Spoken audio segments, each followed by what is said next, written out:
अब कह देते हैं तीर्थ की, व्रत की, उनकी आलोचना नहीं करते हम। जाओ तीर्थों पे, खूब स्नान करके आओ, कौन मना करता, हमें मौका मिलता है हम भी जाते हैं। लेकिन उस स्नान करने से फ़ायदा क्या होगा? आप स्नान इसलिए करने जाते हो कि आपके पाप धुल जाएंगे वहाँ पे जाने से, ये भी मान लेंगे आपके पाप धुल जाएंगे।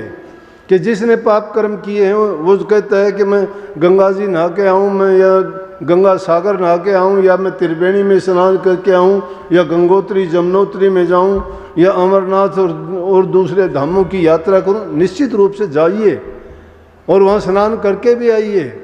मान लेंगे कि वो काम आप करके आगे वापस, लेकिन आते ही आपने वही काम फिर शुरू कर दिए तो आपके पाप कर्म छूटे कहाँ?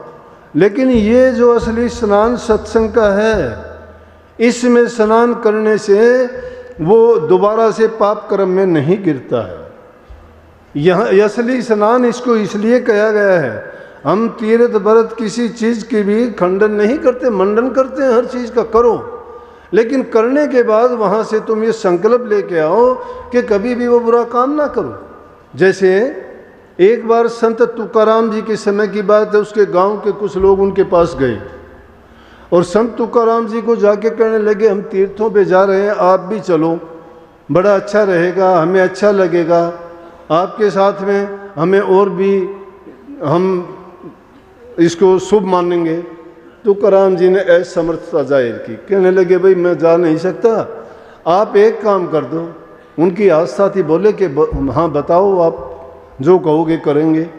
उन्होंने एक ककड़ियों की गठड़ी दे दी उनको, ककड़ियों की गठड़ी दे के उनको कह दिया कि जहाँ जहाँ तुम स्नान करके आओ, ये मेरी इस गठड़ी को भी उस स्नान करवा लेना साथ, और आते वक्त यहाँ ले आना, मुझे इनको स्नान करा के यहाँ मुझे दे देना।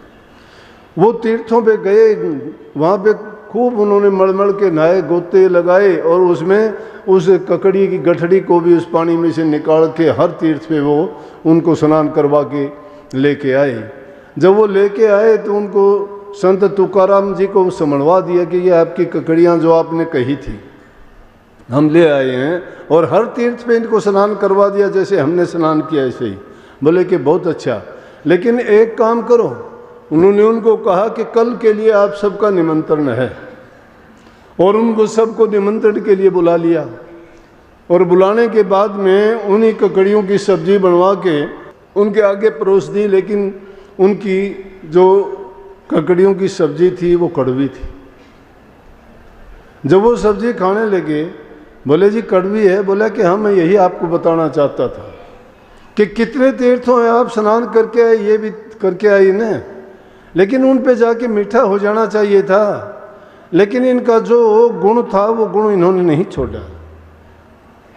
अगर वो गुण इनका तीर्थों में छूट जाता तो मानते बहुत लाभ होता। आप भी इसी प्रकार से ककड़ी की तरह से कि अंदर में जो आपका कड़वापन है, आपके अंदर जो विकार भरे हुए हैं वो आप नहीं निकालते हो। तीर्थों पे जब जाते हो तो वहाँ स्नान करते हो या वहाँ संकल्प लेके आओ कि हमारे अंदर जो भी बुराइयां हैं वो सभी बुराइयां आज के बाद हम उनको छोड़ देंगे, निकाल देंगे, तो आपके मान लेंगे कि सारे कर्म धोगे। इसीलिए कबीर साहब ने इसको इस प्रकार से कहा। वो कहते हैं कि अपराधी तीर्थ चला, क्या तीर्थ नाया, कपट दाग धोया नहीं, खाली अंग जिकोड़ा। कि अपराधी आदमी अगर तीर्थों पे जाता भी है और जाके वो सिर्फ अपने शरीर को ही पानी में डबोता है, मन को नहीं डबोता। लेकिन जिस धारा में तुम स्नान अब कर रहे हो ना, इसमें तुम्हारा शरीर नहीं, तुम्हारा मन डुबकी लगाता है। इसमें से वो अंदर का कड़वापन जो तुम्हारा है वो बाहर निकलता है। वो कड़वापन निकल के तुम्हारे अंदर अमृत जैसा मिठास पैदा होता है। और अगर यहाँ आके भी आप वो तब्दीली नहीं लाते और अंदर से आप पाक साफ नहीं होते हो, दुर्गुणों का त्याग नहीं करते हो, तो आप भी वैसे ही हो जैसे तीर्थों पे स्नान करके शरीर धो के आदमी मन में अभिमान कर लेता है। मन में अभिमान करना उसका इसी प्रकार से है जिस प्रकार से हाथी का स्नान। तीर्थ व्रत और दान करे मन में धरे गुमान। तीर्थ व्रत और दान करे मन में धरे गुमान, कह वो निष्फल जात है जो कुंजर स्नान। ये सब निष्फल चला जाता है। जिस प्रकार से हाथी का क्या होता है, हाथी खूब नहाता है मल के, सूंड से पानी डालता है, मगना हाथी जल में नहावे और बाहर निकल के धूल उड़ावे। वो मस्त होके खूब नहाता है समुद्र में या गहरे पानी में जाके, लेकिन बाहर आने के बाद सूंड में मिट्टी उठाता है, फिर शरीर पे मिट्टी डाल लेता है। तो जो इंसान उन तीर्थों पे सत्संग में अच्छी जगह जाके उन अच्छी बातों को नहीं अपनाता है और बाहर आने के बाद वही व्यवहार, वही बुराइयां, वही निंदा, वही चुगली, वही पाप कर्म, वही उल्टी सीधी काम कर्म बातें करता है, तो उसका वहाँ जाने से, सत्संग में जाने से, तीर्थों पे जाने से, व्रतों के करने से, कथा में जाने से उसको फायदा क्या मिलेगा। इसलिए सत्संग और संग से इंसान को जो चीज़ मिलती है वो कहीं नहीं मिलती। संग इंसान का अच्छा होना चाहिए।